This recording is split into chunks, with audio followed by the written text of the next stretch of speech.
Greetings, brothers. As you know, today is the anniversary of the D-Day invasion. It's been 75 years.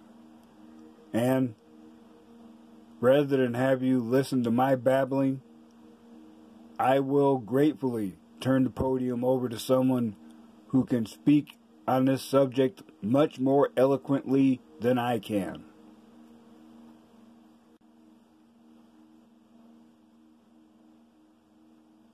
We're here to mark that day in history when the Allied armies joined in battle to reclaim this continent to liberty.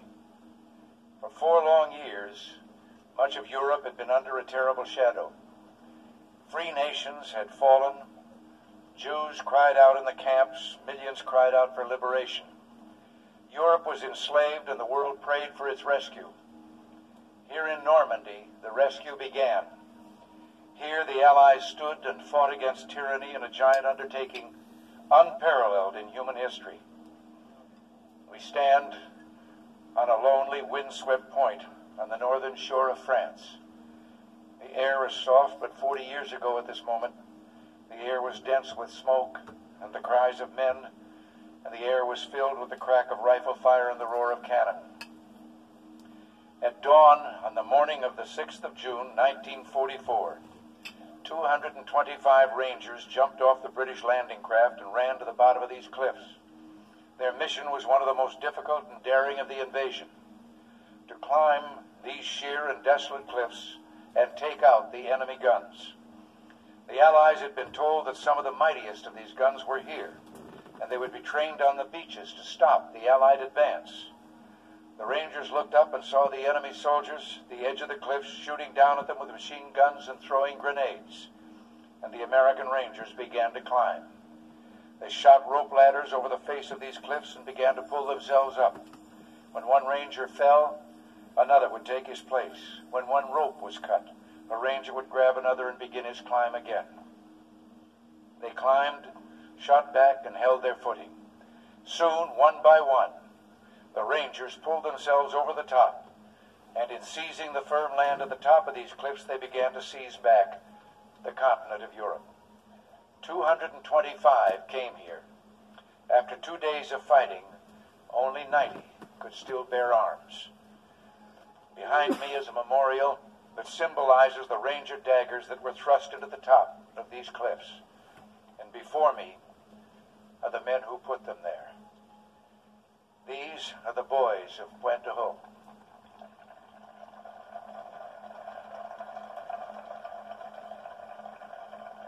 These are the men who took the cliffs. These are the champions who helped free a continent. These are the heroes who helped end a war. Gentlemen, I look at you and I think of the words of Stephen Spender's poem. You were men who in your, quote, lives fought for life and left the vivid air signed with your honor. I think I know what you may be thinking right now. Thinking we were just part of a bigger effort. Everyone was brave that day. Well, everyone was. You remember the story of Bill Millen of the 51st Highlanders? 40 years ago today, British troops were pinned down near a bridge waiting desperately for help. Suddenly they heard the sound of bagpipes, and some thought they were dreaming. Well, they weren't. They looked up and saw Bill Millen with his bagpipes leading the reinforcements and ignoring the smack of the bullets into the ground around him. Lord Lovat was with him, Lord Lovat of Scotland, who calmly announced when he got to the bridge, "Sorry, I'm a few minutes late," as if he'd been delayed by a traffic jam, when in truth he'd just come from the bloody fighting on Sword Beach, which he and his men had just taken. There was the impossible valor of the Poles, who threw themselves between the enemy and the rest of Europe as the invasion took hold, and the unsurpassed courage of the Canadians, who had already seen the horrors of war on this coast. They knew what awaited them there, but they would not be deterred. Once they hit Juno Beach, they never looked back.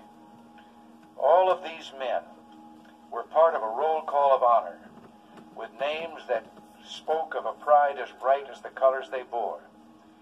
the Royal Winnipeg Rifles, Poland's 24th Lancers, the Royal Scots Fusiliers, the Screaming Eagles, the Yeomen of England's armored divisions, the forces of Free France, the Coast Guard's Matchbox Fleet, and you, the American Rangers.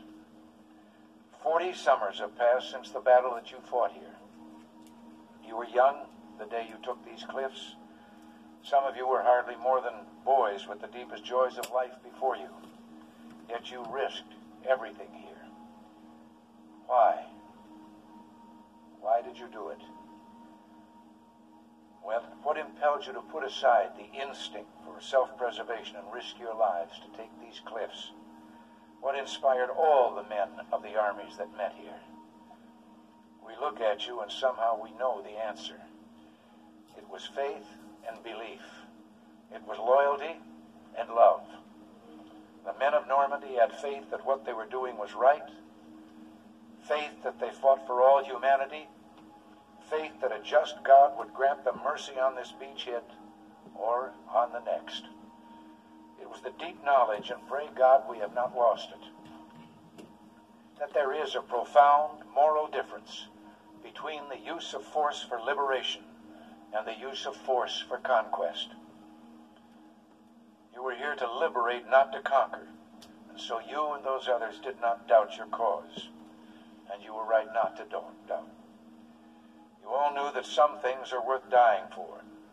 One's country is worth dying for, and democracy is worth dying for, because it's the most deeply honorable form of government ever devised by man. All of you loved liberty. All of you were willing to fight tyranny. And you knew the people of your countries were behind you. The Americans who fought here that morning knew word of the invasion was spreading through the darkness back home. They fought, or felt in their hearts, though they couldn't know in fact, that in Georgia they were filling the churches at 4 a.m. In Kansas, they were kneeling on their porches and praying. And in Philadelphia, they were ringing the Liberty Bell. Something else helped the men of D-Day. Their rock-hard belief that Providence would have a great hand in the events that would unfold here. That God was an ally in this great cause. And so, the night before the invasion, when Colonel Wolverton asked his parachute troops to kneel with him in prayer, he told them, "Do not bow your heads, but look up so you can see God and ask his blessing in what we are about to do." Also that night, General Matthew Ridgway on his cot, listening in the darkness for the promise God made to Joshua, "I will not fail thee nor forsake thee."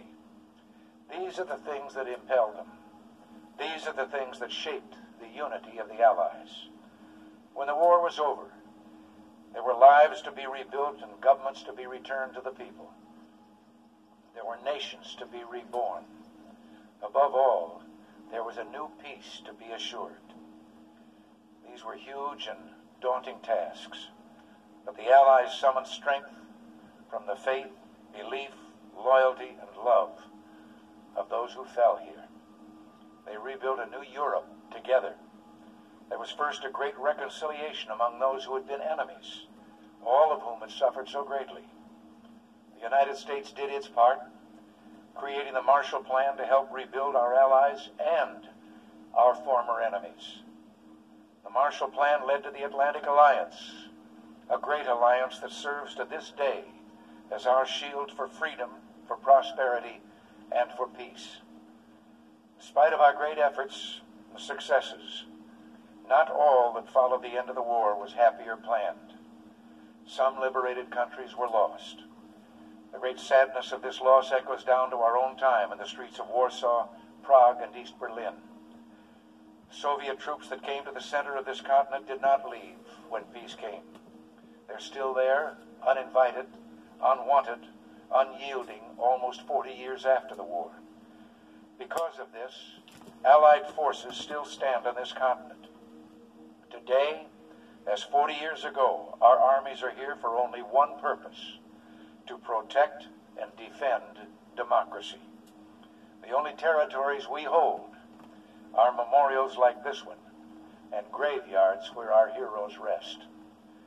We in America have learned bitter lessons from 2 world wars. It is better to be here ready to protect the peace than to take blind shelter across the sea, rushing to respond only after freedom is lost. We've learned that isolationism never was and never will be an acceptable response to tyrannical governments with an expansionist intent. But we try always to be prepared for peace, prepared to deter aggression, prepared to negotiate the reduction of arms, and yes, prepared to reach out again in the spirit of reconciliation. In truth, there is no reconciliation we would welcome more than a reconciliation with the Soviet Union. So together we can lessen the risks of war now and forever. It's fitting to remember here the great losses also suffered by the Russian people during World War II. 20 million perished, a terrible price that testifies to all the world the necessity of ending war. I tell you from my heart that we in the United States do not want war. We want to wipe from the face of the earth the terrible weapons that man now has in his hands. And I tell you, we are ready to seize that beachhead. We look for some sign from the Soviet Union that they are willing to move forward, that they share our desire and love for peace, and that they will give up the ways of conquest. There must be a changing there that will allow us to turn our hope into action. We will pray forever that someday that changing will come. But for now, particularly today, it is good and fitting to renew our commitment to each other, to our freedom, and to the alliance that protects it. We're bound today by what bound us 40 years ago, the same loyalties, traditions, and beliefs. We're bound by reality. The strength of America's allies is vital to the United States, and the American security guarantee is essential to the continued freedom of Europe's democracies. We were with you then, we're with you now. Your hopes are our hopes, and your destiny is our destiny. Here in this place, where the West held together, let us make a vow to our dead. Let us show them by our actions that we understand what they died for. Let our actions say to them the words for which Matthew Ridgway listened. I will not fail thee nor forsake thee. Strengthened by their courage, heartened by their value, and borne by their memory, let us continue to stand for the ideals for which they lived and died. Thank you very much, and God bless you all.